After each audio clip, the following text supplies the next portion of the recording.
Under section 166A, the 166A வை பொறுத்தவரை பாதிக்கப்பட்டவர்கள்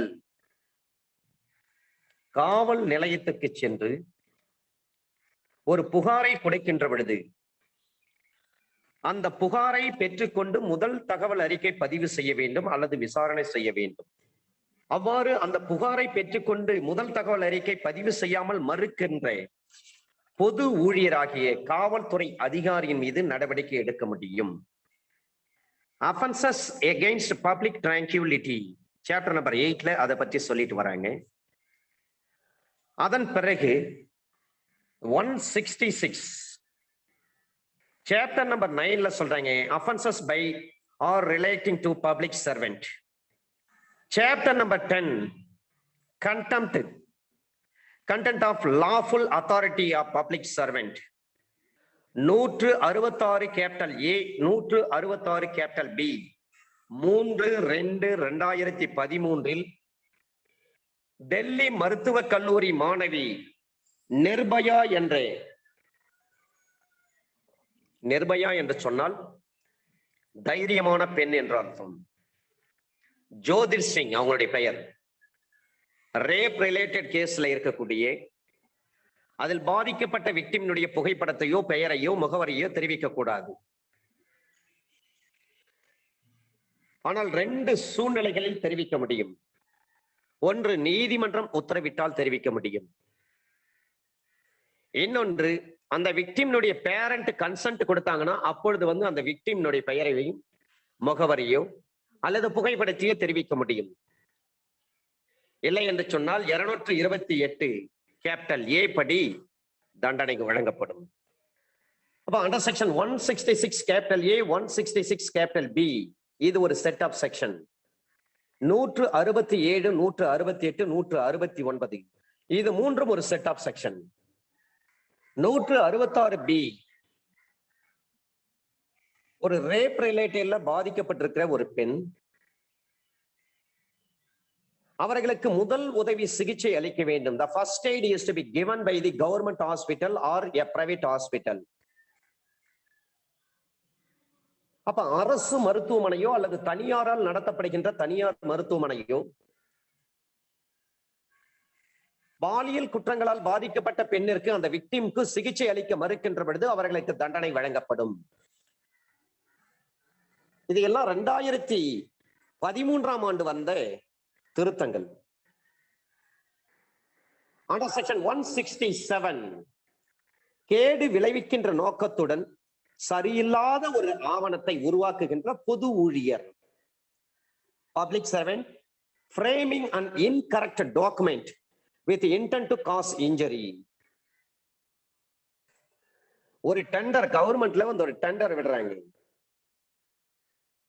அந்த டெண்டர் விடுகின்ற பொழுது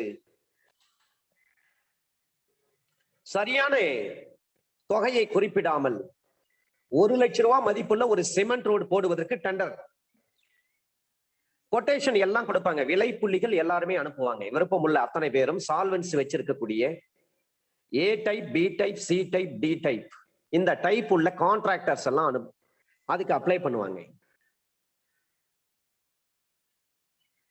இப்ப அரசு ஊழியரா இருக்கிறவர் டெண்டர் இவருக்கு தான் பாஸ் ஆயிருக்கு, ஃபேவர் ஆயிருக்கு. அப்ப விலை புள்ளியை இவர் எந்த அளவுக்கு கொட்டேஷன் கொடுத்திருக்கிறாரோ அந்த கொட்டேஷனுக்கு ஏற்ற மாதிரி அந்த டெண்டர் ஒதுக்காமல்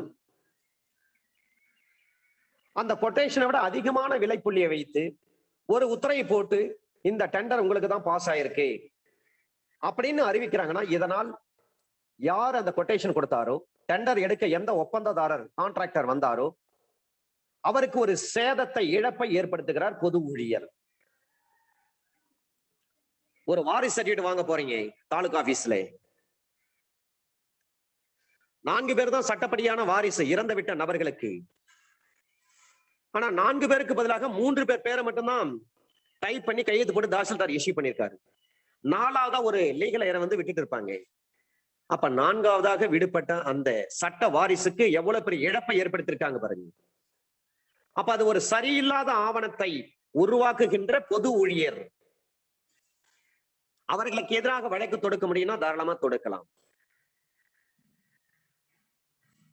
ஆனா செக்ஷன் 167 ஒரு பொது ஊழியராக ஒரு டாக்குமெண்ட் ஆவணம் எதையேனும் தயாரிக்க இருக்கும் ஒருவர் அத்தகைய பொது ஊழியராக இருக்கும் நிலையில் மின்னணு பதிவுறு எதையும் எலக்ட்ரானிக் ரெக்கார்ட்ஸ் முதற்கொண்டு அது மொழிபெயர்க்க பொறுப்பளிக்கப்பட்டிருக்கின்ற பொழுது சில நேரங்கள்ல வந்து டிரான்ஸ்லேட் பண்ணுன்னு சொல்லியிருப்பாங்க. கேரளாவில் ஒரு ஆக்சிடென்ட் நடந்திருக்கும். தமிழ்நாட்டை சேர்ந்தவர் கேரளாவுக்கு வேலைக்கு போயிருப்பாரு. அங்க ஒரு ஆக்சிடென்ட் நடந்திருக்கும். ரோடு ஆக்சிடென்டா இருக்கலாம், அல்லது லாரியிலிருந்து லோடு இறக்குகின்ற பொழுது அல்லது லோடை வந்து லாரிக்கு ஏற்றுகின்ற பொழுது while loading or unloading, லோடிங்னா சுமையை ஏற்றுதல், அன்லோடிங்னா லாரியிலிருந்து மூட்டை கீழே இறக்குறது. அப்ப மூட்டை தவறி கீழே விழுந்திருக்கும், அவர் மேலே விழுந்திருக்கும். அல்லது அந்த லாரி மூவ் நகர்த்துகின்ற பொழுது கவனிக்க தெரியாம அந்த லேபர் கால்ல ஏறிட்டு இருக்கும் லாரியினுடைய சக்கரம். உடனே நம்ம 2 ஆக்ட்ல கேஸ் போடலாம். ஒன்று WC என்று சொல்லக்கூடிய ஒர்க்மேன் காம்பன்சேஷன் ஆக்ட். இப்ப அந்த ஒர்க்மேன் காம்பன்சேஷன் என்ற வார்த்தையை எடுத்துட்டாங்க, எம்ப்ளாயிஸ் காம்பன்சேஷன் ஆக்ட் கொண்டு வந்துட்டாங்க. இப்போ அப்ப WCல பெஷன் போடலாம், போட்டு நஷ்டீடு வாங்கலாம். அதே போலவே MCOPலும் கேஸ் போட்டு நஷ்டீடு வாங்க முடியும். சில நேரங்கள்ல ஒரு காலகட்டத்துல ஒரு லேபருக்கு 2 இடத்துல கேஸ் போட்டு நஷ்டீடு வாங்கினாங்க. அது தவறு. ஒரு சம்பவத்துக்கு ஒரு தீர்வு தான் சொல்லி கொண்டு வந்துட்டாங்க. ஒண்ணு போட்டா WCல போடுங்க, ஒர்க்மேன் காம்பன்சேஷன் ஆக்ட்ல போடுங்க, அல்லது motor accidents tribunal original petition அதுல நீங்க கேஸ போடுங்கன்னு சொல்லிட்டாங்க. அப்ப போலீஸ் ஸ்டேஷனுக்கு போறோம், டாக்குமெண்ட் பர்டிகுலர்ஸ் எல்லாம் கேட்கிறோம். பர்டிகுலர்ஸ்ல வேற ஒரு நேமை எழுதி கொடுத்திருக்காங்க, பாதிக்கப்பட்ட ஒரு நேம் கிடையாது. அல்லது டாக்டர் இஷ்யூ பண்றாரு ஒரு வூண்ட் சர்டிபிகேட், அதுல அடிப்பட்டவர் விக்டிம் யாரோ அவருடைய பெயருக்கு பதிலாக வேற பெயரை எழுதி கொடுக்கிறார். அல்லது விக்டிம்க்கு 24 வயசுன்றதுக்கு விக்டிமுடைய வயசு. இதையெல்லாம் அந்த பொது ஆவணத்தை உருவாக்குகிற பொது ஊழியர், அந்த ஒரு ஆவணத்தை உருவாக்குகிற பொது ஊழியர் அவரால் செய்யப்படுகின்ற நிகழ்வுகள் வேறு ஒருவருக்கு கேடு ஏற்படுத்தும் விதமாக இருக்கும் பட்சத்தில் நம்ம MCOP கேஸ் போறோம்னா 3 விஷயத்தை பார்வையிடுவாங்க. 3 விஷயங்களை மட்டும்தான் கன்சிடர் பண்ணுவாங்க அந்த ட்ரிபியூனல். ஒன்று ஏஜ் ஆஃப் தி விக்டிம், இரண்டாவது அது ஃபேக்டர் பாருங்க, ஏஜ் ஃபேக்டர் கணக்கெடுப்பாங்க. ஏர்னிங் கெப்பாசிட்டி அது ஒரு ஃபேக்டர், அது ஒரு காரணி. அவரை டிபெண்ட் பண்ணி எத்தனை பேர் இருக்கிறாங்க அதுக்கு கால்குலேஷன். 17 டேபிளா அல்லது 18 டேபிளா இல்லது 19 டேபிள கணக்கில் எடுப்பதா? அப்ப age factor is very important in MCOP case. அந்த ஏஜ் ஃபேக்டர்லயே வந்து டாக்டர் கொடுக்கிற வூண்ட் சர்டிபிகேட்ல 24 வயசுக்கு பதிலாக 64 வயசுன்னு போட்டிருந்தாங்கன்னா அப்ப ஏர்னிங் கெப்பாசிட்டி குறையும், டேபிள் அதிகரிக்கும். கணக்கு போட்டு ட்ரிபியூனல் நமக்கு அவார்டு பாஸ் பண்றப்ப தொகை வந்து குறைய வாய்ப்பு உண்டு. இதெல்லாம் எதை பேஸ் பண்ணிருக்கு? வூண்ட் சர்டிபிகேட் பேஸ் பண்ணி. அப்ப வூண்ட் சர்டிபிகேட் கொடுப்பது யாரு? ஒரு பொது ஊழியர், டாக்டர் என்ற ஒரு பொது ஊழியர். அந்த ஆவணத்துல என்ன நடந்திருக்கிறது? கேடு விளைவிக்கின்ற நோக்கத்துடன் சரியில்லாத ஒரு ஆவணத்தை உருவாக்குகின்ற பொது ஊழியர் அவர்தான். சில நேரங்களில் டிரான்ஸ்லேட் பண்ணுவாங்க. கேரளா, ஆந்திரா, கர்நாடகா, பாம்பேல போயிட்டு தமிழ்நாட்டை சேர்ந்த ஒரு ஆக்சிடென்ட் ஆயிடுவாரு, வேற ஏதோ ஆபத்து ஆயிடும், அல்லது அங்க ஃபேக்டரியில ஒர்க் பண்றப்ப இவருக்கு கை போயிடும், விரல் போயிடும். நம்ம கேஸ் போடுறப்ப அங்க எஃப்ஐஆர் போட்டிருப்பாங்க. அந்த போலீஸ் மகாராஷ்டிரா போலீஸ் ஹிந்தியில போட்டிருப்பாங்க, அல்லது மராட்டிய மொழியில போட்டிருப்பாங்க, அல்லது குஜராத்ல நடந்திருந்தா குஜராத் மொழியில போட்டிருப்பாங்க, கேரளா நடந்திருந்தா கேரளா மொழியில போட்டிருப்பாங்க, கர்நாடகானா கன்னட மொழியில போட்டிருப்பாங்க. அந்த எஃப்ஐஆரை வாங்கிட்டு வந்து நாம இங்க இருக்கக்கூடிய ரெஜிஸ்டர்டு டிரான்ஸ்லேட்டர் யாரோ, பதிவு செய்யப்பட்ட அரசால் அங்கீகரிக்கப்பட்ட அந்த மொழிபெயர்ப்பாளர் அவர்கிட்ட கொடுத்து நம்ம எல்லாத்தையும் டிரான்ஸ்லேட் பண்ணுவோம். அந்த மொழிபெயர்ப்பாளர் சரியான வாசகங்களை, சரியான வார்த்தைகளை தான் மொழிபெயர்த்து கொடுக்க வேண்டும். அவர் ஒருவேளை தவறாக மொழிபெயர்த்து கொடுக்கிறார், அந்த இடத்துல அவரும் ஒரு பொது ஊழியர் தான். அவர் மீது நடவடிக்கை எடுக்க முடியும்னா தாராளமா எடுக்கலாம். அப்ப அவங்களுக்கு என்ன தண்டனை? 3 ஆண்டுகள் வரை சிறை தண்டனையோ அல்லது அபராதமோ அல்லது இரண்டும் சேர்த்து விதிக்கப்படும்.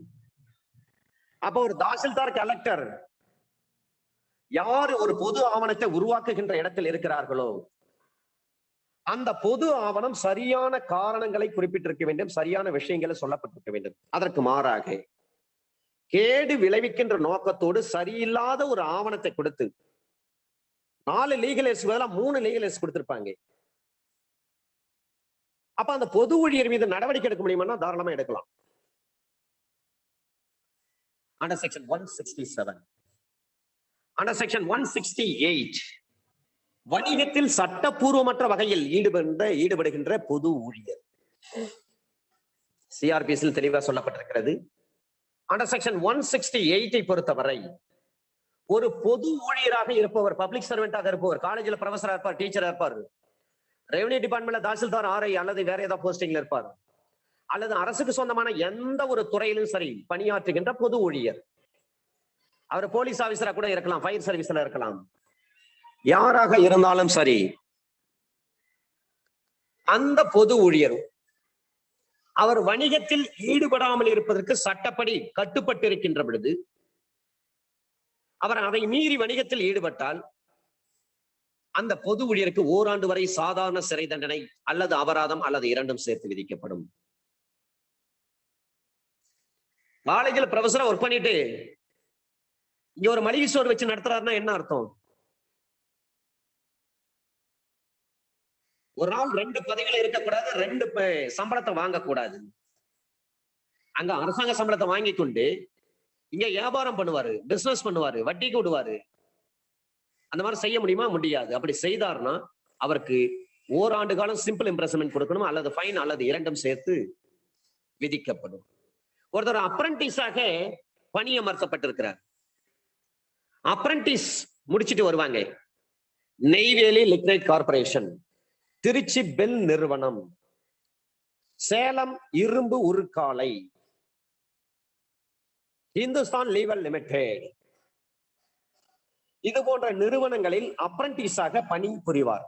அப்ரண்டிஸ் என்று சொன்னால் வேலை பழகுனர். வேலை செய்வதற்கு அங்கதான் பழக்கத்தை உண்டு பண்ணி கொடுப்பாங்க, பயிற்சி கொடுப்பாங்க.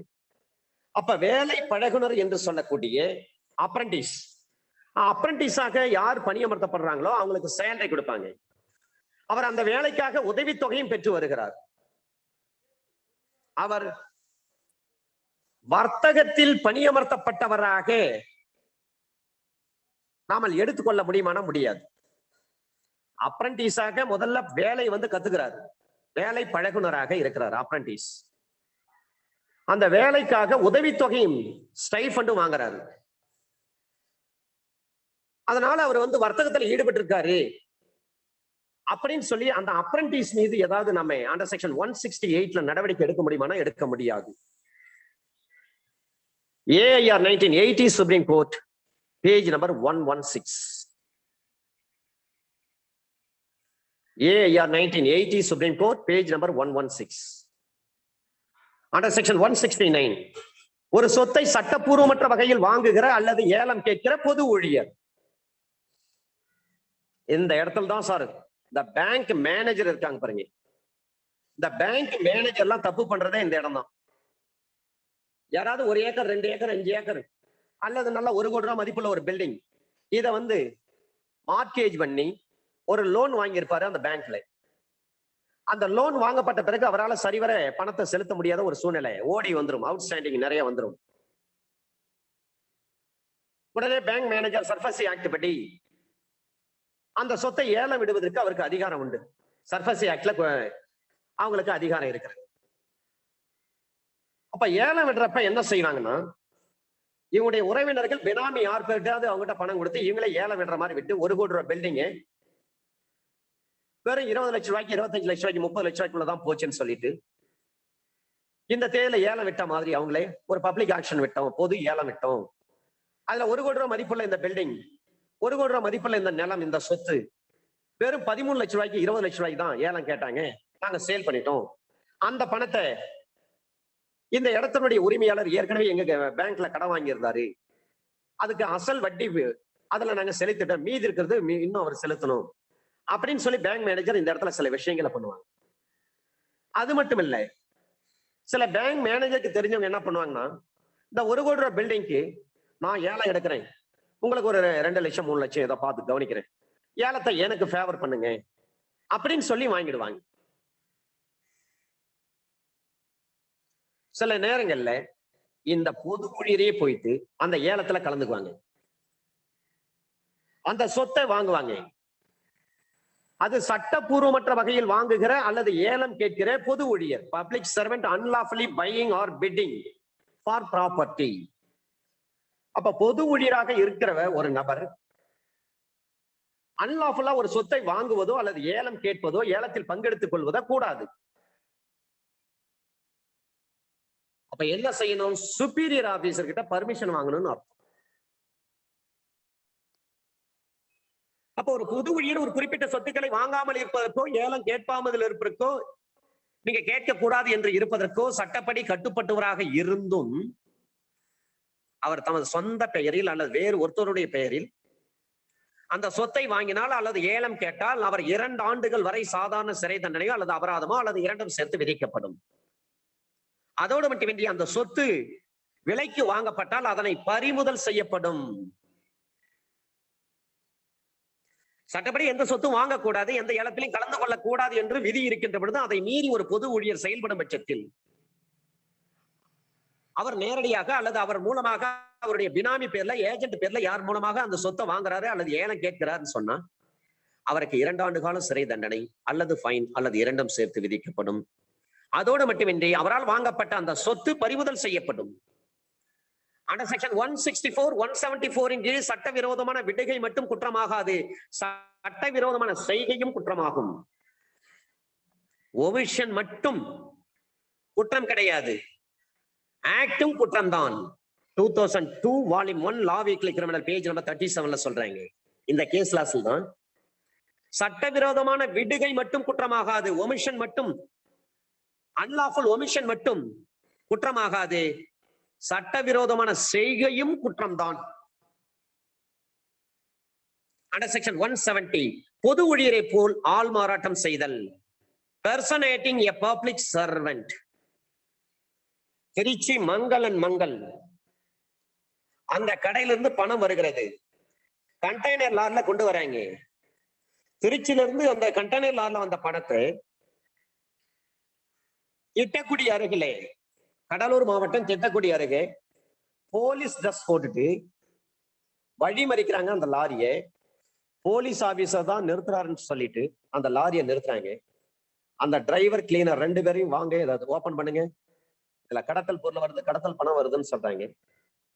அவரும் போலீஸ் ஆபீசர் நினைச்சிட்டு அந்த கண்டெய்னரை ஓபன் பண்றாங்க. உள்ள போங்க, உள்ள போயிட்டு எல்லாத்தையும் ஓபன் பண்ணுங்கன்றாங்க. முதல்ல லாக்கை ஓபன் பண்ணிட்டு டோரை ஓபன் பண்ணிட்டு உள்ள போறேன், கண்டெய்னர் மேல ஏறி உள்ள போறாங்க. உள்ள போன பிறகு இந்த போலீஸ் வேடத்தில் இருந்த அந்த நபர்கள் அந்த லாரியினுடைய டிரைவரையும் கிளீனரையும் கட்டி போடுறாங்க துப்பாக்கி முனையில. அதுல இருந்து சுமார் 3 கோடி ரூபாய் அளவுக்கு பணத்தை எடுக்கிறாங்க. இவர்களால் குறிப்பிட்ட அளவுக்கு பணத்தை தான் எடுக்க முடிந்தது. பணம் ஒரு குறிப்பிட்ட அளவுக்கு மேல போனா வெயிட் அதிகமா இருக்கும், தூக்கிட்டு போக முடியாது. அப்பெல்லாம் 2000 ரூபாய் தாள் என்பது கிடையாது, வெறும் 1000 ரூபாய் தாள் தான் நடைமுறையில இருந்த நேரம். ஒரு குறிப்பிட்ட அளவுக்கு இவங்களால பணத்தை எடுத்துட்டு போக முடியல. 29 லட்சம் ரூபாய் பணத்தை அந்த கொள்ளையடிக்கப்பட்ட இடத்துக்கு பக்கத்துல இருந்த ஒரு பனைமரத்தின் மீது உச்சியில வச்சிருந்தாங்க. ஒரு வேட்டியில கட்டி 29 லட்சம் ரூபாய் அதை போலீஸும் கைப்பற்றினாங்க. இந்த சம்பவம் எப்படி நடந்ததுன்னா, கடலூர் சென்ட்ரல் பிரசனுக்கு நான் ஒரு கேஸ் விஷயமா போகிறப்ப அந்த கொள்ளையில் ஈடுபட்ட அந்த டிரைவர் அவர் சில விஷயங்கள் விளக்கங்கள் சொன்னார். அவருடைய நிலைமை மிகவும் பரிதாபம். அப்ப ஒரு பொது ஊழியரை போல் ஆள் மாறாட்டம் செய்கிற ஒரு நபர் ஒரு குறிப்பிட்ட பதவியை தான் வகிக்கவில்லை என்று தெரிந்திருந்தும், அவர் நம்ம ஒரு எஸ்ஐ கிடையாது, இன்ஸ்பெக்டர் கிடையாது, டிஎஸ்பி கிடையாது, ஐஜி கிடையாது, எஸ்பி கிடையாது அப்படின்னு தெரிந்திருந்தும் பொது ஊழியரை போன்று செயல்படுகின்ற ஒருவர் 2 ஆண்டுகள் வரை சிறை தண்டனையோ அல்லது அபராதமோ அல்லது இரண்டுமோ விதித்து தண்டிக்கப்படும். நம்ம எஸ்ஐ கிடையாதுன்னு தெரியும், இருந்தாலும் போலீஸ் ட்ரெஸ் போட்டுட்டு இவர் எல்லாரையும் மிரட்டுவார். போலி எஸ்ஐ கைது, போலி இன்ஸ்பெக்டர் கைது, போலி வழக்கறிஞர் கைது, போலி டாக்டர் கைது, ஆள் மாறாட்டம், பெர்சனேட்டிங். அப்ப பெர்சனேஷன் இருக்கக்கூடாது. இதே விஷயத்தை இந்த 170 தான் 319ல சொல்றாங்க. இதே ஐபிசில 319லயும் ஆள் மாறாட்டம் வருகிறது. பிறகு பார்க்க போகிறது அண்டர் செக்ஷன் 171 பொது ஊழியரை பயன்படுத்தி உடுப்பை அல்லது அடையாள சின்னத்தை மோசடியான எண்ணத்துடன் அணிதல் அல்லது கொண்டு செல்லுதல். நடிகர் சூர்யா போலீஸ் ட்ரெஸ் போட்டு நடிக்கிறார். அது ஒரு பொது ஊழியர் பயன்படுத்தும், ஒரு காவல் அலுவலர் பயன்படுத்தும் போலீஸ் ட்ரெஸ் யூனிஃபார்ம். அது நடிகர் சூர்யா மீது வழக்கு பதிவு செய்ய முடியுமா? முடியாது. ஏன் என்று சொன்னால் fraudulent இன்டென்ஷன் அங்க கிடையாது. அது ஒரு நாடகம், சினிமா, அவ்வளவுதான். இன்டென்ஷன் இருக்கிறதா, அந்த இன்டென்ஷன் fraudulent-ஆ இருக்குதா, அதை தான் பார்ப்பாங்க. அப்ப பொது ஊழியர் பயன்படுத்தும் ஒரு யூனிஃபார்ம் போலீஸ் ட்ரெஸ் பயன்படுத்த முடியுமானா பயன்படுத்தலாம். போலீஸ் ஆபீசர் பயன்படுத்தும் அடையாள சின்னங்கள், சிங்க முத்திரை, ஸ்டார், இதையெல்லாம் பயன்படுத்த முடியுமா? இடது பக்கம் அவங்க ஷோல்டர்ல இருக்கக்கூடிய ரோப், அதை பயன்படுத்த முடியுமா? தாராளமா பயன்படுத்தலாம். ஆனால் fraudulent இன்டென்ஷன் இல்லாமல் பயன்படுத்தலாம். அப்ப fraudulent இன்டென்ஷன் இல்லைன்னா என்ன அர்த்தம்? நாடகத்துல போட்டு ட்ரெஸ் போட்டு நடிக்கலாம், சினிமாவில அந்த போலீஸ் ட்ரெஸ் போட்டு நடிக்கலாம்னு அர்த்தம். ஏன்னா சினிமாவில் நடிப்பதற்கும் நாடகத்தில் நடிப்பதற்கும் யாரையும் ஏமாற்ற வேண்டிய எண்ணம் கிடையாது. அது ஒரு கதாபாத்திரம். அதற்கு பெயர் தான் என்டர்டைன்மெண்ட். ஒரு கேளிக்கை, ஒரு சந்தோஷத்தை, ஒரு மன மகிழ்ச்சியை, நிம்மதியை கொடுக்கக்கூடிய ஒரு இடம் தான் சினிமா தியேட்டர், நாடக கம்பெனி. அண்டர் செக்ஷன் 171 சொல்றாங்க. 170க்கும் 171க்கும் என்ன வித்தியாசம்? 170ல பொது ஊழியரை போல ஆள் மாறாட்டம் பண்ணிட்டார். நாங்க சிபிஐ ஆபீசர் வந்து இதை பாருங்க அப்படின்னு சொல்லிட்டு ஒரு ஏதோ ஒரு ஐடியா காட்டிட்டு வீட்டுக்குள்ள போந்து ரைடு என்ற பேர்ல அந்த வீட்டுல இருக்கிற பொருளை திருடி போவாங்க. அங்க ஆள் மாறாட்டம். இங்க அண்டர் செக்ஷன் 171 என்ன சொல்றாங்கன்னா, அந்த பொது ஊழியர் பயன்படுத்தும் ஒரு ட்ரெஸ் இருக்கு, உடுப்பு. அந்த உடுப்பை அல்லது அடையாள சின்னத்தை மோசடியான எண்ணத்துடன் அணிதல் அல்லது கொண்டு செல்லுதல். wearing garb or carrying token used by public servant with a fraudulent intent. ஒரு குறிப்பிட்ட பொது ஊழியரின் வகையை சேர்ந்திராத ஒரு நபர், அவர் போலீஸா இருக்கலாம், யாராக இருக்கலாம், பொது ஊழியர்ல ஒரு குறிப்பிட்ட பொது ஊழியர், அவரை சேர்ந்திராத ஒரு நபர், அந்த பொது ஊழியர்களின் வகையை சேர்ந்தவர் என்று நம்பும்படி அந்த வகை பொது ஊழியர்களால் பயன்படுத்தப்படும் உடை அல்லது சின்னம் எதனையும் அணிந்து கொண்டால் அவருக்கு 3 மாதங்கள் வரை சிறை தண்டனையோ அல்லது ரூபாய் 200 வரை அபராதமோ அல்லது இரண்டும் சேர்த்து விதிக்கப்படும். 3 மாதம் ஜெயில் தண்டனை, 200 ரூபாய் வரை அபராதம். ஒரு போலீஸ் மாதிரி ட்ரெஸ் போட்டுட்டு இவர் போயிட்டு நிக்கிறாருன்னு சொன்னா, மற்றவெல்லாம் நான் போலீஸ் தான் அப்படின்னு சொல்லி நம்ப வைக்கிறாருன்னு சொன்னா அவருக்கு 3 மாதம் ஜெயில், 200 ரூபாய் ஃபைன். Under section 171 IBC. தேர்தல் குற்றங்கள் பற்றியது of offenses relating to elections 9A. Under section 171 capital A, B, C, D, E, F, G, H, I. ஏவ்ல ஆரம்பித்து I வரை இருக்கிறது. எலெக்ஷனை பொறுத்தவரை அண்டர் செக்ஷன் 171 ஏவ்ல ஆரம்பிச்சு I வரை இருக்கிறது. ஏல வேட்பாளர்னா யார்? கேண்டிடேச்சர். அந்த கேண்டிடேட்னா யார்?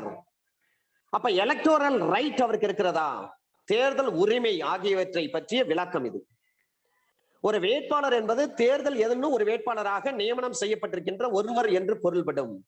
அது எந்த தேர்தலாக வேண்டுமானாலும் இருக்கலாம். உள்ளாட்சி தேர்தலாக இருக்கலாம், இடைத்தேர்தலாக இருக்கலாம், அல்லது சட்டமன்ற தேர்தலாக இருக்கலாம், பார்லமென்ற தேர்தலாக இருக்கலாம், ராஜ்யசபா தேர்தலாக இருக்கலாம், குடியரசு தேர்தலாக இருக்கலாம், துணை குடியரசுத் தலைவர் தேர்தலாக இருக்கலாம், அல்லது கோஆபரேட்டிவ் சொசைட்டிக்கு நடைபெறுகின்ற தேர்தலாக கூட இருக்கலாம். அந்த தேர்தலில் வேட்பாளராக நியமனம் செய்யப்பட்டிருக்கிற ஒருவர் என்று பொருள். அந்த தேர்தலில் தம்மை வருங்கால வேட்பாளராக தெரிவித்துக் கொள்பவரையும் உள்ளடக்கும். ஆனால் அந்த தேர்தலில் ஒரு வேட்பாளராக அவர் பின்னர் நியமனம் செய்ய செக்ஷன் 171 கிளாஸ் ஏல சொன்னாங்க. Under section 171 capital A sub clause A. இப்ப சப் கிளாஸ் பி, தேர்தல் உரிமைனா என்ன, எலக்டோரல் ரைட்னா என்ன? அப்ப தேர்தல் உரிமை என்பது ஒரு வேட்பாளராக ஒருவர் நிற்கும் அல்லது நிற்காமல் இருக்கும், அல்லது வேட்பாளராக இருப்பதிலிருந்து விலகி கொள்ளும், அல்லது தேர்தலில் வாக்களிக்கும் அல்லது வாக்கு அளிக்காமல் இருக்கும் உரிமை என்று பொருள்படும். இங்கிலாந்து கேஸ் தான் ஃபேமஸான கேஸ். இங்கிலாந்துல இரு கட்சி ஆட்சி முறை, அமெரிக்காவில இரு கட்சி ஆட்சி முறை, ஆனா இந்தியாவில பல கட்சி ஆட்சி முறை, ஜனநாயகம். இங்கிலாந்துல தொழிலாளர் கட்சி, லேபர் பார்ட்டி. இன்னொன்று டெமோக்ராட்டிக் பார்ட்டி, ஜனநாயக கட்சி. அப்ப ஒரு நபர் ஓட்டு போட போறாரு, அவரை தடுத்துட்டாரு, ஓட்டு போடவில்லை. தேர்தல் நடந்து முடிந்து விட்டது, ரிசல்ட் வந்துருச்சு. அவர் யாருக்கு ஓட்டு போடணும்னு நினைச்சாரோ அந்த கட்சி தான் ஆட்சி அமைச்சிருக்கு. இந்த நேரத்துல யார் தடுக்கப்பட்டாரோ, ஓட்டு போட விடாமல் யார் தடுக்கப்பட்டாரோ அந்த நபர் கேஸ் போடுறார். நான் இந்த கட்சி தான் ஓட்டு போடணும்னு இருந்தேன், நான் ஓட்டு போட போகின்ற பொழுது இந்த நபர் என்னை தடுத்து விட்டார், அதனால என்னுடைய வாக்கை செலுத்த முடியவில்லை, நான் காஸ்ட் பண்ணல, இது எனக்கு இழப்பு இது என்று சொல்லி இழப்பீடு கேட்டு வழக்கு போட்டார். அந்த வழக்குல வெற்றி பெற்றார். அப்ப தேர்தல் உரிமையில 4 விஷயங்களை தெளிவாக தெரிந்து கொள்ள வேண்டும். வேட்பாளராக ஒருவர் நிற்கும் தகுதி அடைந்திருக்க வேண்டும், அல்லது நிற்காமல கூட இருக்கலாம். 18 வயசு நிறைவடைந்த ஒரு நபர் ஓட்டு போடக்கூடிய உரிமை உண்டு. ஒரு பார்லிமெண்ட் எலெக்ஷனா 25 வயசு நிறைவடைந்திருக்க வேண்டும். ஒரு குடியரசுத் தலைவருக்கு தேர்தலில் 35 வயதுகள் கண்டிப்பாக நிறைவடைந்திருக்க வேண்டும். ராஜ்யசபாவா 35 வயதுகள் நிறைவடைந்திருக்க வேண்டும். இந்த தகுதிகளை பெற்றிருக்கக்கூடிய ஒரு நபர், 18 வயசு நிறைவடைந்த ஒரு நபர், அவர் தேர்தலில் நிக்கலாம் அல்லது நிக்காம போகலாம். அது அவரும் ஒரு வேட்பாளர் தான், அதுவும் தேர்தல் உரிமை தான். வேட்பாளராக கண்டெஸ்ட் பண்ணலாம் அல்லது கண்டெஸ்ட் பண்ணாம இருக்கலாம், அல்லது நாமினேஷன் ஃபைல் பண்ணிட்டு அதன் பிறகு விலகி கொள்ளலாம், வித்ரா பண்ணிக்கலாம். தேர்தலில் ஓட்டு போடலாம் அல்லது ஓட்டு போடாம கூட அவர் வீட்டுல கூட இருந்துட்டு இருக்கலாம், அது அவருடைய உரிமை. இது எல்லாமே தேர்தல் உரிமை. Under section 171 class B, capital B, லஞ்சம், கையூட்டு, லஞ்சம் என்றாலும் கையூட்டு என்றாலும் ஒன்றுதான். அப்ப தேர்தல் உரிமை எதனையும் பயன்படுத்த எவரையேனும் தூண்டும் அல்லது அத்தகைய உரிமை எதையேனும் பயன்படுத்தி இருப்பதற்கு சன்மானம் அளிக்கும் நோக்கத்துடன் அவருக்கு லஞ்சம் கிடைக்கின்றது. சன்மானம் அளித்தல், லஞ்சம் கொடுத்தல், கையூட்டு கொடுத்தல். யாரையாவது இன்டியூஸ் பண்ணும், எனக்கு ஃபேவரா பண்ணுங்க, அப்ப லஞ்சம் கொடுக்கிறது. Under section 171 capital B subsection 1ல சொல்றாங்க, சப்செக்ஷன் 2ல சொல்றாங்க, சப்செக்ஷன் 1 கிளாஸ் 1ல சொல்றாங்க, சப்செக்ஷன் 1 கிளாஸ் 2ல இப்ப என்ன சொல்றாங்கன்னா, அது போன்ற உரிமை எதனையும் பயன்படுத்த எவருக்காக வேண்டுமானாலும் லஞ்சம் எதையானும் பெற்றுக் கொள்கிற ஒருவர் லஞ்சம் கொடுத்த குற்றத்தை செய்தவர் ஆவார். எனவே under section 171 capital B subsection 1 தேர்தல் உரிமை எதனையும் பயன்படுத்த யாரையாவது தூண்டி அந்த உரிமை எதையேனும் பயன்படுத்தி இருப்பதற்கு ஒரு சன்மானம் அளிப்பதும் நோக்கத்தோடு அவருக்கு லஞ்சம் கொடுக்கிற ஒரு நபர், அவருக்கு தண்டனை. அத்தகைய உரிமை எதனையும் பயன்படுத்த எவருக்காக வேண்டுமானால் லஞ்சம் எதையேனும் பெற்றுக்கொள்கிற ஒருவர், லஞ்சம் கொடுக்கிற ஒருவர், அந்த லஞ்சத்தை பெற்றுக்கொள்கிற ஒருவர் இந்த குற்றத்தை செய்தவர் ஆவார். பிரவிசல சொல்றாங்க, பொது கொள்கையை அறிவிப்பதோ அல்லது பொது நடவடிக்கையை பற்றி வாக்கு கொடுத்தலோ இந்த பிரிவின்படி ஒரு குற்றமாகாது. அப்ப பொது கொள்கையை அறிவிப்பதோ அல்லது பொது நடவடிக்கைகளை பற்றி வாக்கு கொடுப்பதோ இந்த பிரிவின்படி குற்றமாகாது என்று சொன்னால் என்ன அர்த்தம்? தேர்தல் நேரங்களில் அந்தந்த கட்சிகள் தனது கட்சியினுடைய கொள்கை கோட்பாடுகள் தாம் ஆட்சிக்கு வந்தால் இதையெல்லாம் நிறைவேற்றுவோம் என்று சொல்லி எலெக்ஷன் மேனிஃபெஸ்டோ, தேர்தல் வாக்குறுதிகளை அறிவிப்பார்கள். அந்த எலெக்ஷன் மேனிஃபெஸ்டோல அறிவிக்கக்கூடிய எந்த ஒரு விஷயமும் லஞ்சம் என்ற வரையறைக்குள் வராது. நாங்கள் ஆட்சிக்கு வந்தால் உங்களுக்கு பிரஷர் குக்கர் தருவோம், நாங்கள் ஆட்சிக்கு வந்தால் உங்களுக்கு ஃபேன் தருவோம், நாங்கள் ஆட்சிக்கு வந்தால் டிவி தருவோம், நாங்கள் ஆட்சிக்கு வந்தால் கம்ப்யூட்டர் தருவோம், நாங்கள் ஆட்சிக்கு வந்தால் ஸ்கூட்டர் தருவோம், சைக்கிள் தருவோம், கார் தருவோம். இப்படியெல்லாம் தேர்தல் வாக்குறுதிகளை அறிவிக்கிறார்களே, இது மறைமுகமாக லஞ்சம் என்ற வரையறைக்குள் வருமா என்று சொன்னால் வராது. இது பப்ளிக் பாலிசி. அதனால்தான் எல்லா கட்சியும் எலெக்ஷன் மேனிஃபெஸ்டோ அறிவிக்கிறாங்க. நாங்கள் ஆட்சிக்கு வந்தா 4000 ரூபாய் பணம் தருவோம். அது லஞ்சமா? லஞ்சம் கிடையாது, அது பொது கொள்கை, அந்த கட்சியினுடைய பொது கொள்கை. அது லஞ்சம் என்ற வரையறைக்குள் வராது. இதுதான் under section 171 capital B subsection 1 proviso, subsection 1 clause 2 proviso. Under section 171 capital B subsection 2ல சொல்றாங்க, லஞ்சம் கொடுக்க முனைகிற அல்லது கொடுக்க உடன்படுகிற ஒருவர் லஞ்சம் கொடுப்பதாக கொள்ளப்படுது. ட்ரை பண்றாரு, அல்லது சரிங்க நீங்க இதை முடிச்சு கொடுத்துருங்க, நான் உங்களுக்கு பணம் கொடுத்துறேன் அப்படின்னு சொல்லி ஒரு உடன்பாடு ஏற்படுத்துகிறாரு. அவ்வாறு இருக்கும் பட்சத்தில் அது லஞ்சம் கொடுப்பதாகத்தான் இட் வில் பி பிரஷ்யூம்டு, அது கருதப்படும். Under section 171 capital B subsection 3ல சொல்றாங்க, லஞ்சத்தை பெறுகிற அல்லது பெற உடன்படுகிற அல்லது பெற முயல்கிற ஒருவர் லஞ்சம் பெறுவதாக கொல்லப்படுதல் வேண்டும். லஞ்ச பணத்தை வாங்குறாரு அல்லது சரிங்க நான் வேலையை முடிச்சுட்டு வாங்கிக்கிறேன்னு சொல்லி உடன்படுகிறாரு, அதன் பிறகு அதை வாங்குறதுக்கு கையை நீட்டி வாங்குறாரு, அப்ப லஞ்சம் பெறுவதற்காக கொல்லப்படுதல் வேண்டும். அப்படின்னா என்ன அர்த்தம்? லஞ்சம் வாங்கிட்டாருன்னு அர்த்தம். அப்படித்தான் சட்டம் எடுத்துக்கொள்ளும். சட்டம் அப்படித்தான் கருதும். தாம் செய்ய கருதாததை செய்ய ஒரு தூண்டுகோலாக அல்லது தாம் செய்திராததை, செய்யக்கூடாததை, செய்ய முடியாததை செய்வதற்கு சன்மானமாக கைக்கூலி பெற்றுக் கொள்பவர் சன்மானமாக அந்த கைக்கூலியை பெறுவதற்காக சட்டம் அனுமானிக்கும். அண்டர் செக்ஷன் 171 கேபிட்டல் பில 3 விஷயங்கள் சொல்றாங்க. மொத்தம் 6 விஷயங்கள் அதுல வருது. ஒன்று, லஞ்சம் யார் கொடுக்கிறாரோ, தேர்தல் உரிமை எதனை பயன்படுத்த எவரையேனும் தூண்டும் அல்லது அத்தகைய உரிமை எதையேனும் பயன்படுத்தி இருப்பதாக சன்மானம் அளிக்கும் நோக்கத்தோடு அவருக்கு லஞ்சம் கொடுக்கிற ஒருவர், அந்த லஞ்சத்தை பெறுகிற ஒருவர் இந்த குற்றம் செய்தவர். பிரவிசல சொல்றாங்க, பொது கொள்கை அறிவிப்போ அல்லது நடவடிக்கையை பற்றி ஒரு வாக்கு கொடுத்தலோ இந்த பிரிவின்படி ஒரு குற்றம் ஆகாது. இதற்கு ஒரே எடுத்துக்காட்டு தேர்தல் வாக்குறுதிகள், எலெக்ஷன் மேனிஃபெஸ்டோ. சப்செக்ஷன் 2ல சொல்றாங்க, லஞ்சம் கொடுக்க முனைகிற அல்லது கொடுக்க உடன்படுகிற ஒருவர் லஞ்சம் கொடுப்பதாகத்தான் எடுத்துக்கொள்ளப்பட முடியும். A person who offers or agrees to give or offers or attempt to procure a gratification shall be deemed to give a gratification. Under section 171C, தேர்தல்களில் தகாத முறையில் செல்வாக்கை பயன்படுத்துதல், undue influence. தகாத செல்வாக்கை பயன்படுத்துதல். ஒரு எலெக்ஷன் நடந்துட்டே இருக்கும், நான் முதலமைச்சர் பேசுகிறேன், நான் பிரதமர் பேசுகிறேன், நான் குடியரசுத் தலைவர் பேசுகிறேன், நான் எம்எல்ஏ பேசுகிறேன், எம்பி பேசுகிறேன், அவருக்கு ஃபேவரா நீங்க டிக்ளேர் பண்ணுங்க அப்படின்னு சொல்றாங்க பாருங்க.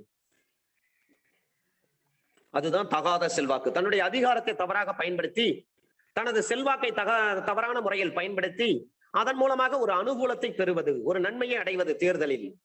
அப்ப தேர்தல் உரிமை எதனையும் தடையின்றி செயல்படுத்துவதில் தலையிடுகின்ற அல்லது தலையிட முயல்கின்ற ஒருவர் தேர்தலில் தகாத முறையில் செல்வாக்கை பயன்படுத்தி அந்த குற்றத்தை செய்தவராகிறார்.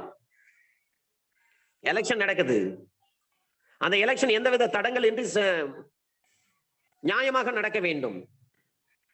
அதுல தலையிடுறது அல்லது தலையிட ஒரு முயற்சி பண்றது, இன்டர்ஃபியர் பண்றது அல்லது attempt to interfere in the election, அப்ப undue influence அவர் பயன்படுத்துறாருன்னு அர்த்தம். Whoever voluntarily interferes or attempt to interfere with the free exercise of any electoral right commits the offense of undue influence at an election. Subsection 2ல சொல்றாங்க, இந்த வகைமுறைகளுடைய பொதுத்தன்மைக்கு பாதகம் இல்லாமல், subsection 1வது பிரிவில் சொல்லப்பட்டு இருக்கக்கூடிய வகைமுறைகளின் பொதுத்தன்மைக்கு பாதகம் இல்லாமல் ஒரு வேட்பாளருக்கு அல்லது வாக்காளருக்கு தீங்கு எதையும் விளைவிப்பதாக அச்சுறுத்துகிற ஒரு கேண்டிடேட்டுக்கு, அப்படி இல்லைன்னா ஒரு வாக்காளருக்கு நீங்க ஓட்டு போடலாம் அவ்வளவுதான் அப்படின்னு சொல்லி மிரட்டுவாங்க. உன் வீட்டை கொளுத்துருவேன், உன் மாட்டை அழிச்சிருவேன், பயிரை அழிச்சிருவேன், உன் பிள்ளைகளை இந்த ரூம்ல போட்டு வச்சிருப்பேன், விட மாட்டேன் அப்படின்னு சொல்றாங்க. அப்ப வாக்காளருக்கு அல்லது வேட்பாளருக்கு தீங்கு எதனையும் விளைவிப்பதாக அச்சுறுத்துகின்ற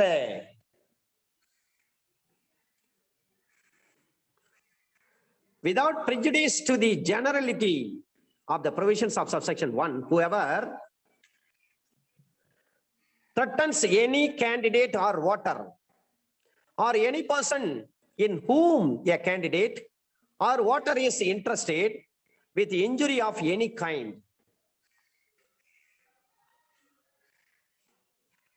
Under section 171C, subsection 2, class B ல சொல்றாங்க, ஒரு வேட்பாளரை அல்லது வாக்காளரை அவரோ அல்லது அவர் அக்கறை கொண்டுள்ள எவரேனுமோ தெய்வ கோபத்திற்கு அல்லது ஆன்மீக கண்டனத்திற்கு ஆளாவார் என்று செய்கிற ஒருவர்.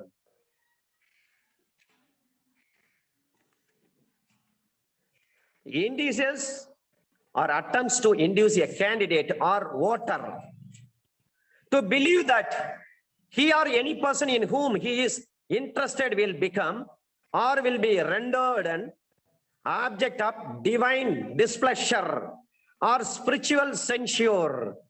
அப்ப டிவைன் டிஸ்பிளஷர் இருக்க வேண்டும், தெய்வ கோபத்திற்கு ஆளாவார் என்று இருக்க வேண்டும், ஸ்பிரிச்சுவல் சென்சியூர் இருக்க வேண்டும், ஆன்மீக கண்டனத்திற்கு ஆளாவார் என்று இருக்க வேண்டும். நாங்க சொல்ற அளவுக்கு தான் ஓட்டு போடணும், எல்லாம் சாமி உன் கண்ணை குத்திடும், கை கால் இழுத்துக்கும் அப்படின்னு சொல்றது நம்ம மதத்துல முடிவு பண்ணி இருக்கிறோம். அதன்படி எந்த கேண்டிடேட்டுக்கு தான் நீங்க ஓட்டு போடணும் அப்படின்னு ஒரு ஆன்மீக கண்டனத்துக்கு ஆளாவார் என்று செய்கிற ஒரு நபர் மிரட்டுறாங்க பாருங்க. Under section 171C subsection 2 clause B sub clause 1ல சொல்றாங்க, இந்த உட்பிரிவின்படி பொருளின்படி அத்தகைய வேட்பாளர் அல்லது வாக்காளருடைய தேர்தல் உரிமையில் தலையிடுவதாக கொல்லப்படுதல் வேண்டும். அப்ப வேட்பாளருக்கோ வாக்காளருக்கோ தீங்கு எதையும் விளைவிப்பதாக மிரட்டுறார், அச்சுறுத்துகிற ஒரு நபர் குற்றம் செய்தவர் ஆகிறார், தகாத செல்வாக்கை பயன்படுத்துறார். வேட்பாளர் வாக்காளரை அவரோ அல்லது அவர் அக்கறை கொண்டுள்ள எவரையேனுமோ தெய்வ கோபத்திற்கு ஆளாவீங்க, ஆன்மீக கண்டனத்துக்கு ஆளாவீங்கன்னு சொல்லி மிரட்டுறது, அதுவும் குற்றம், தகாத செல்வாக்க பயன்படுத்துறாருன்னு அர்த்தம். ஆனா செக்ஷன் 171C சப்செக்ஷன் 3ல சொல்றாரு, பொது கொள்கை அறிவிப்பதோ அல்லது பொது நடவடிக்கைக்கு வாக்கு கொடுப்பதோ அல்லது தேர்தல் உரிமையில் தலையிடாமல் ஒரு சட்டப்பூர்வமான உரிமையை பயன்படுத்துவதோ இந்த பிரிவின் பொருளின்படி தேர்தல் உரிமையில் தலையிடுவது ஆகாது. எங்கே பப்ளிக் பாலிசி வந்துருச்சு பாருங்க. A declaration of public policy or a promise of public action or the mere exercise of a legal right without intent to interfere with an electoral right shall not be deemed to be interference within the meaning of this section. இங்க பொது கொள்கையின்படி அறிவிக்கலாம், பொது நடவடிக்கைக்கு வாக்கு கொடுப்பதோ அல்லது தேர்தல் உரிமையில் தலையிடாமல் ஒரு சட்டப்பூர்வமான உரிமையை பயன்படுத்துவதோ இந்த பிரிவின்படி பொருளின்படி தேர்தல் உரிமையில் தலையிடுவது ஆகாது. ஒரு குறிப்பிட்ட வேட்பாளருக்கு சாதகமாக வாக்கு சேகரித்து அவர் தேர்தலில் செல்வாக்கை பயன்படுத்தியது ஆகாது. அப்படின்னா என்ன அர்த்தம்? ஒரு குறிப்பிட்ட வேட்பாளருக்காக கேன்வாஸ் பண்ணலாம், ப்ரொபகேண்டா பண்ணலாம், நோட்டீஸ் கொடுக்கலாம், டிராக்ஸ் கொடுக்கலாம், போஸ்டர் ஒட்டலாம், ஒலிபெருக்கின் வாயிலாக நீங்கள் பிரச்சாரம் மேற்கொள்ளலாம். அதையெல்லாம் தகாத செல்வாக்குன்னு சொல்ல முடியுமா? முடியாது. சாதாரணமா வாக்கு சேகரிக்கிறாங்க, அவ்வளவுதானே.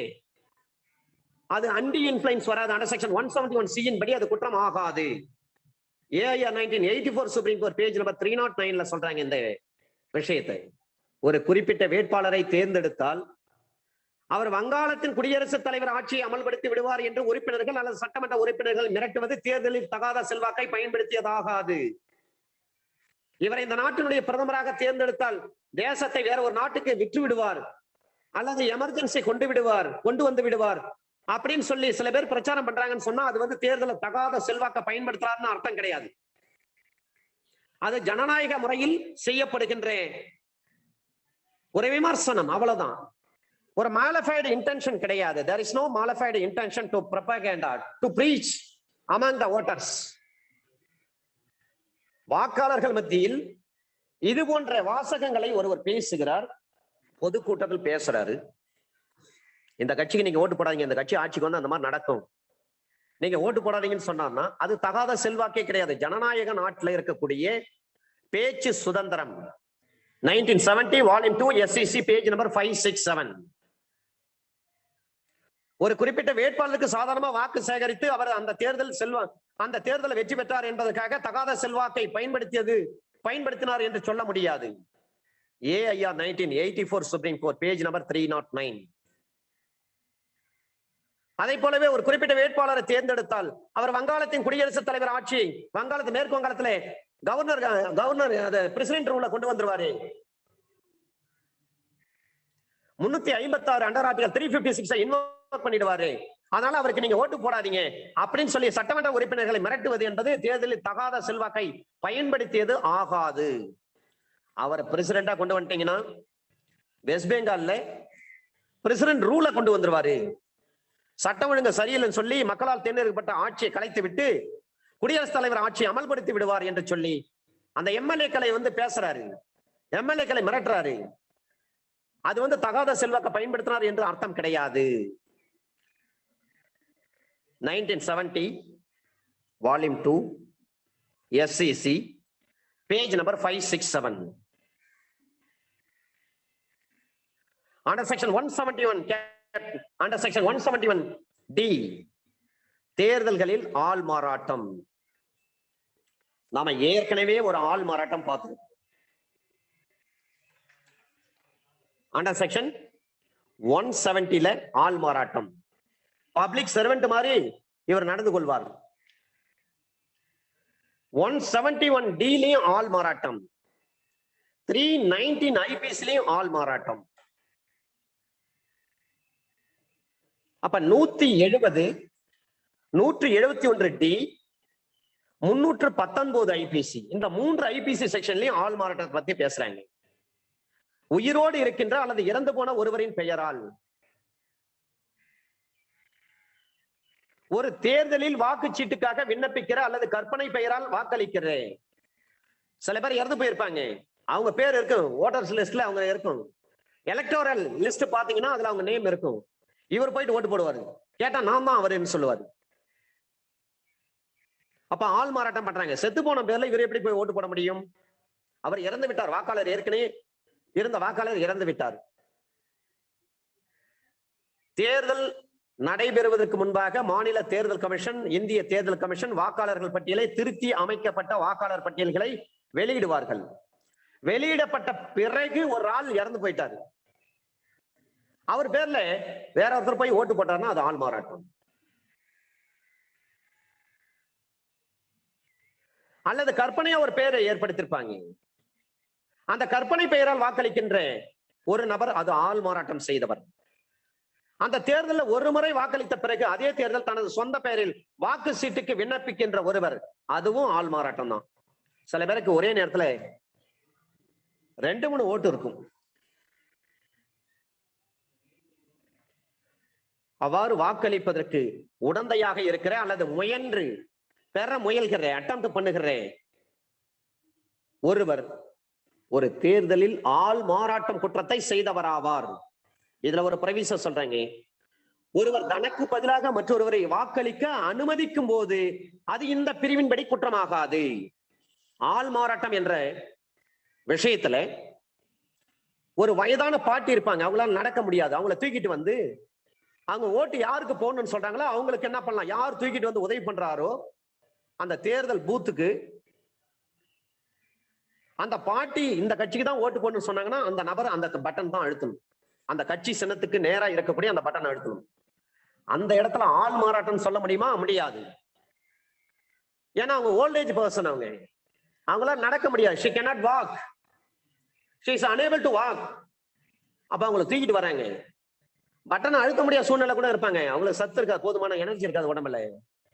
பொட்டென்ஷியல் பவர் இருந்தா தானே பட்டனை வந்து பிரஸ் பண்ண முடியும். அப்ப அவங்களுடைய பேரை தூக்கிட்டு வராரு. அவர் பாட்டி எந்த கட்சிக்கு ஓட்டு போடணும்னு சொல்றாங்களோ அந்த கட்சிக்கு, அந்த கட்சியினுடைய அங்கீகரிக்கப்பட்ட சின்னம் அல்லது அங்கீகரிக்கப்படாத சின்னம் எதுவாக இருந்தாலும் சரி அந்த பட்டனை தான் அழுத்தணும். அதுக்கு நேரா இருக்கக்கூடிய அந்த பட்டனை தான் அழுத்தணும். இந்த இடத்துல அது ஆள் மாறாட்டம் என்ற வரையறைக்குள் வராது. இதான் பிரவிசோ. அந்த செக்ஷன் 171D பிரவிசோ. அப்ப தனக்கு பதிலாக மற்றொருவரை வாக்களிக்க அனுமதிக்கும் பொழுது அது இந்த பிரிவின்படி குற்றமாகாது. இது 22/3/2003 முதல் நடைமுறைக்கு வந்தது. நிறைய பேர் வயசானவங்களை தூக்கிட்டு வந்து என்ன பண்ணாங்க, ஓட்டு போடுவாங்க. கண்ணு தெரியாதவங்களை தூக்கிட்டு வந்து ஓட்டு போடுவாங்க. இதெல்லாம் வந்து அவங்க ஒரு சின்னத்துக்கு ஓட்டு போடுன்னு சொல்லுவாங்க. நம்மால் தூக்கிட்டு வர்றவர் ஒரு கட்சியை சேர்ந்த உறுப்பினராக இருப்பாரு, மனசுக்குள்ள அந்த கட்சியின் மீது அவ்வளவு பிடிப்பானமா இருப்பாரு, தீவிர உறுப்பினராக இருப்பாரு. ஒரு கண்ணு தெரியாத கூட்டு வந்து நான் தான் அவங்க சொந்தக்காரங்க, நான் ஓட்டு போட போறேன்னு சொல்லுவாங்க. பூத் ஏஜென்ட் எந்த அப்ஜெக்ஷன் பண்ண மாட்டாங்க. கண்ணு தெரியாத கூட்டு போயிட்டு அந்த பேலன்ஸ் ஷீட்டுக்குள்ள அந்த மெஷின் இருக்கக்கூடிய இடத்துல எந்த கட்சின்னு சொன்னா அவங்க ஒரு கட்சி சொல்லுவாங்க, நம்மால என்ன பண்ணுவாரு, அதுக்கு மாறா ஒரு ஓட்டை போட்டு வந்துருவாரு. இந்த மாதிரி வேலையெல்லாம் நடக்கின்ற பொழுது இது ஆள் மாறாட்டம், தகாத செல்வாக்கு இது அப்படின்னு சொல்லி நிறைய கேஸ் எல்லாம் வந்து கோர்ட்ல போட்டாங்க. அப்பதான் 2003 இதை கொண்டு வராங்க. ஒரு பிரவிச கொண்டு வந்து ஒருவர் தனக்கு பதிலாக மற்றொருவரை வாக்களிக்க அனுமதித்திருக்கின்ற பொழுது இந்த பிரிவின்படி அது குற்றமே கிடையாதுன்னு சொல்றாங்க. அண்டர் செக்ஷன் 171E லஞ்சம் கொடுப்பதற்கு தண்டனை. நீங்க லஞ்சத்தை பத்தி எங்க படிச்சீங்க? 171B படிச்சீங்க. தண்டனை எதுல கொடுக்குறாங்க? ஈல கொடுக்குறாங்க. இதை நீங்க எப்படி ஞாபகம் வச்சுக்க வேண்டும்? பி ஸ்டூடெண்ட் ஞாபகம் வச்சுக்க வேண்டாம், பி டிகிரி ஹோல்டர் ஞாபகம் வச்சுக்க வேண்டாம். B stands for bribe. அதுக்கு தண்டனை ஈல சொல்றாங்க. 171 ஈல ஓராண்டுகள் வரை சிறை தண்டனையோ அல்லது அபராதமோ அல்லது இரண்டும் சேர்த்து விதிக்கப்படும். சரிங்க, இதுல ஒரு ப்ரொவிஷன் சொல்றாங்க. லஞ்சம்னா என்ன? அடுத்த கேள்வி. ஒரு விருந்து அளிக்கிறாங்க, ஒரு ஃபீஸ்ட், நல்ல ஃபீஸ்ட் கொடுக்குறாங்க, அதுவும் லஞ்சம் தான். ஒரு ஃபீஸ்ட், ட்ரீட், ஒரு டின்னர் ஏற்பாடு பண்றாங்க, அதுவும் லஞ்சம் தான். அந்த மாதிரி யார் வந்து கொடுக்கிறார்களோ அது கொடுத்ததுக்கு அபராதம் மட்டும்தான் விதிக்கணும் அந்த இடத்துல. ஏன்னா கொடுத்தது உணவு, ஒரு டீ, காஃபி, பிஸ்கட், அதனால அவங்களுக்கு ஃபைன் மட்டும்தான் போட முடியும். அண்டர் செக்ஷன் 171B பொறுத்தவரையிலும் பிரைப் கொடுக்குறாங்க. லஞ்சம் கொடுப்பவர்னா யாருன்னு சொல்லிட்டாங்க 2 பேர். லஞ்சம் கொடுப்பதும் குற்றம், லஞ்சம் வாங்குவதும் குற்றம். அதுல பிரவிசல் தான் பப்ளிக் பாலிசில வந்து எந்த கட்சி வேணாலும் எலெக்ஷன் மேனிஃபெஸ்டோ வெளியிட முடியும், தேர்தல் வாக்குறுதிகளை வெளியிட முடியும். அது லஞ்சம் என்ற வரையறைக்குள் வராது, தகாத செல்வாக்கு என்ற வரையறைக்குள் வராது. அப்ப ஓராண்டுகள் சிறை தண்டனை அல்லது அபராதம் அல்லது இரண்டும் சேர்த்து விதிக்கப்படும். இதுல ஒரு எக்ஸ்பிளனேஷன் சொல்றாங்க. விருந்தளித்தல் என்பது உணவு, பானம், கேளிக்கை அல்லது தேவையை பூர்த்தி செய்தல். இவற்றில் ஏதேனும் ஒன்று லஞ்சத்தில் அடங்கி இருக்குமானால் அந்த வகை லஞ்சம் என்று பொருள்படும். லஞ்சம்னா பணம் கொடுக்கணும்னு அவசியம் கிடையாது. நல்ல உணவு கொடுக்கலாம், நல்ல கொக்ஸி, நல்ல பெப்சி, கொக்கோ கோலா அல்லது வேறு ஏதாவது பானங்கள் கொடுக்கலாம், குடிப்பதற்கு பானம் கொடுக்கலாம். பானம் என்று சொன்னா ட்ரிங்கிங். கேளிக்கை அல்லது அவருடைய தேவையை தான் பூர்த்தி செய்தல். இந்த விஷயம் எல்லாம் பார்த்தீங்கன்னா காலையில ஓட்டு போடுறாங்கன்னா இன்னைக்கே வந்துருவாங்க, ஆபீசர்ஸ் எல்லாம் வந்துருவாங்க. Presiding officer of the election அவங்க முதற்கொண்டு எல்லாருமே வந்துருவாங்க. நைட்டு பாத்தீங்கன்னா எல்லா கட்சிக்காரர்களும் விழுந்து விழுந்து கவனிப்பாங்க. அவங்களுக்கு உணவு கொடுப்பது, டீ, பிஸ்கட் கொடுப்பது, மற்ற இதர காரியங்கள் இதையெல்லாம் கவனிப்பாங்க. அது எல்லாம் ஆக்சுவலி லஞ்சம் தான். ஆனாலும் யாரும் புகார் செய்வது கிடையாது, அதனால இது கேஸ் ஆவறது இல்லை. அண்டர் செக்ஷன் 171F ஒரு தேர்தலில் தகாத முறையில் தலையிடுதல் அல்லது ஆள் மாறாட்டம் செய்தலுக்கு தண்டனை. Fல தண்டனை கொடுக்கிறாங்க. 171Cக்கும் Dக்கும் சேர்த்து, இந்த சிடிக்கு சேர்த்து, சிடிக்கு தண்டனை Fல கொடுக்கிறாங்க. ஒரு தேர்தலில் தகாத முறையில் தலையிடுதல் அல்லது ஆள் மாறாட்டம் செய்ய குற்றம் செய்கிற ஒருவர் ஓராண்டு சிறை தண்டனையோ அல்லது அபராதமோ அல்லது இரண்டும் சேர்த்து விதிக்கப்படும். பி ஸ்டாண்ட்ஸ் ஃபார் பிரைஃப், லஞ்சம் அல்லது கிராட்டிபிகேஷன். கிராட்டிபிகேஷன் என்றாலும் லஞ்சம் தான். பிக்கு தண்டனை ஈல கொடுக்குறாங்க. பிஇ ஸ்டூடெண்ட் நினைச்சீங்க அப்படின்னு சொன்னேன். 1 வருஷம் ஜெயில் தண்டனை அல்லது அபராதம் அல்லது இரண்டும். ப்ரொவிஷன்ல சொன்னாங்க லஞ்சம் என்பது ஒரு விருந்து அளிப்பதன் மூலமாக கூட இருக்கலாம். விருந்து என்று சொன்னால் உணவு இருக்கலாம், பானம் இருக்கலாம், கேளிக்கை இருக்கலாம், தேவையை பூர்த்தி செய்தல். இதுல ஏதேனும் ஒன்று லஞ்சத்தில் அடங்கி இருக்கும் பட்சத்தில் அந்த வகை லஞ்சம் என்று பொருள்படும். இப்ப 171Fல என்ன சொல்றாங்கன்னா 171Cக்கும் Dக்கும் உள்ள தண்டனை. Cல என்ன சொல்றாங்க? தகாத செல்வாக்க பயன்படுத்த தேர்தல்ல. Dல என்ன சொல்றாங்க? தேர்தல்ல ஆள் மாறாட்டம் பண்றது. இது ரெண்டும் சேர்த்து தண்டனை 171Fல சொல்றாங்க. ஓராண்டுகள் சிறை தண்டனை அல்லது அபராதம் அல்லது இரண்டும் சேர்த்து விதிக்கப்படும். 171G தேர்தல் சம்பந்தமாக பொய் உரைத்தல், false statement in connection with an election. False statement in connection with an election. பொய்யானதும் வேட்பாளர் ஒருவருடைய ஒருவருடைய சொந்த குண இயல்பு அல்லது நடத்தை சம்பந்தமாக பொய்யானது என்று அறிந்திருக்கிற சங்கதி பற்றிய ஒரு உரையை ஒரு தேர்தல் முடிவை பாதிக்க செய்யும் எண்ணத்துடன் செய்கிற அல்லது வெளியிடுகிற ஒருவருக்கு அபராதம் விதித்து தண்டிக்கப்படுதல் வேண்டும்.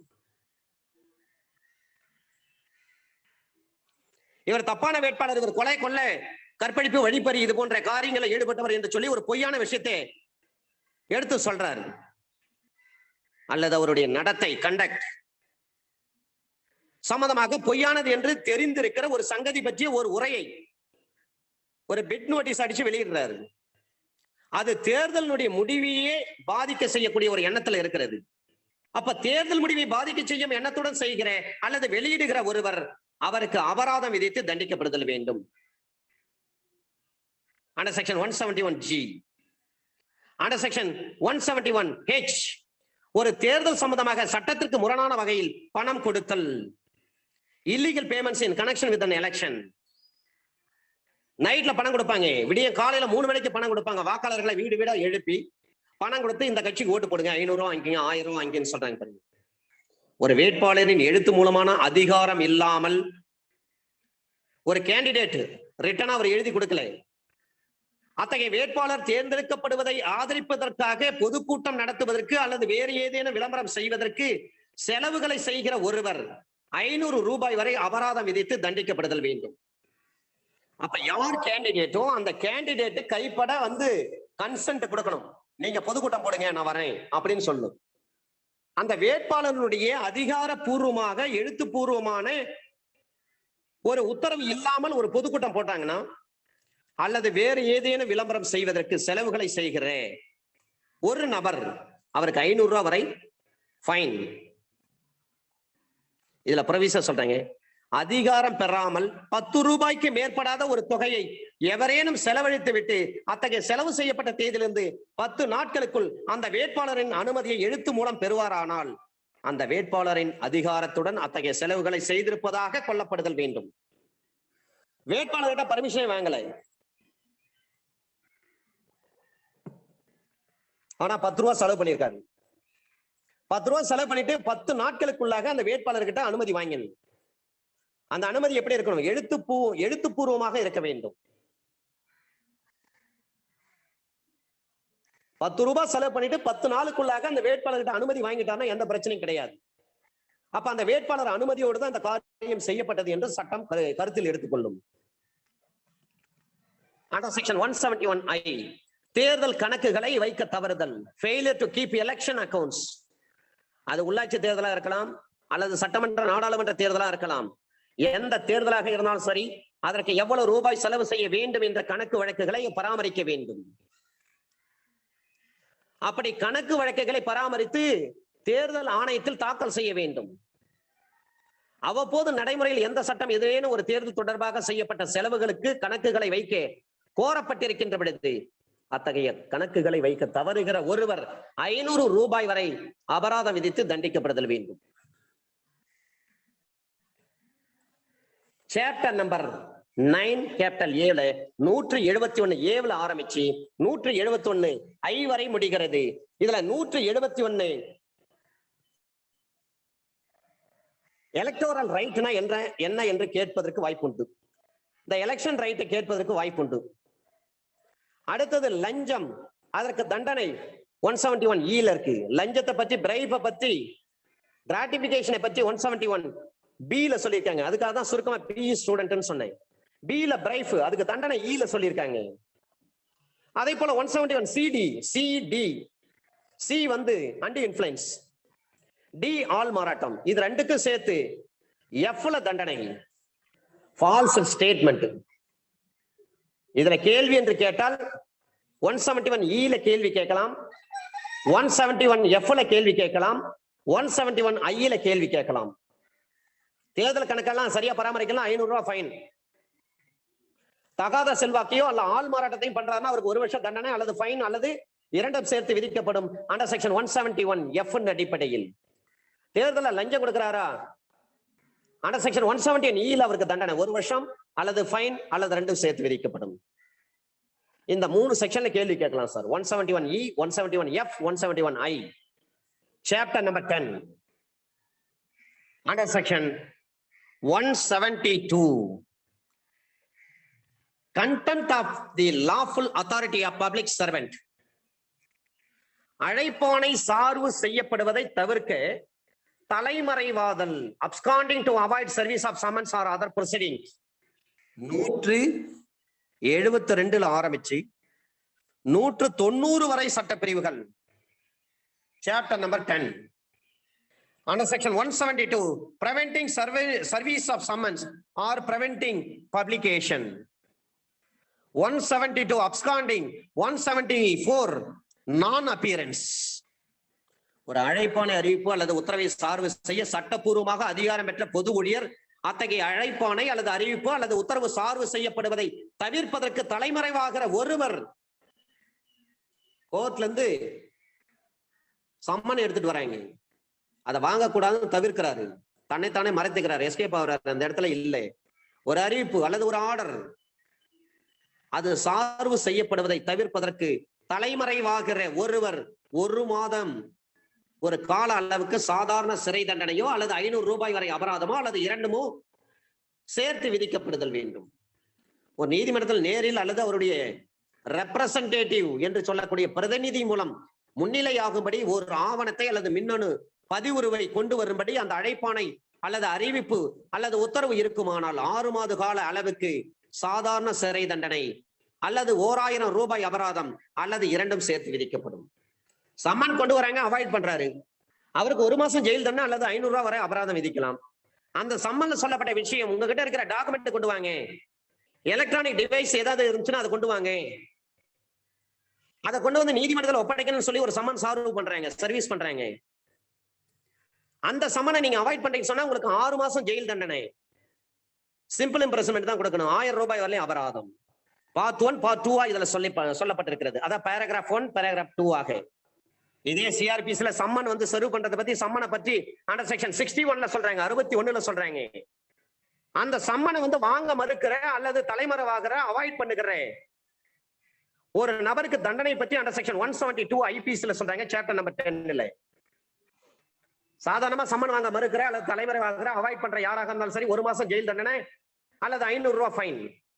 அதே சம்மன்ல யாருக்கு சம்மன் அனுப்புறாங்க அவரிடம் இருக்கக்கூடிய ஒரு எலக்ட்ரானிக் டிவைஸ், எலக்ட்ரானிக் ரெக்கார்டு ஏதாவது கொண்டு வந்து நீதிமன்றத்தில் ப்ரொடியூஸ் பண்ணுன்னு சொல்லி அந்த சம்மன்ல சொல்லப்பட்டிருக்கிறது.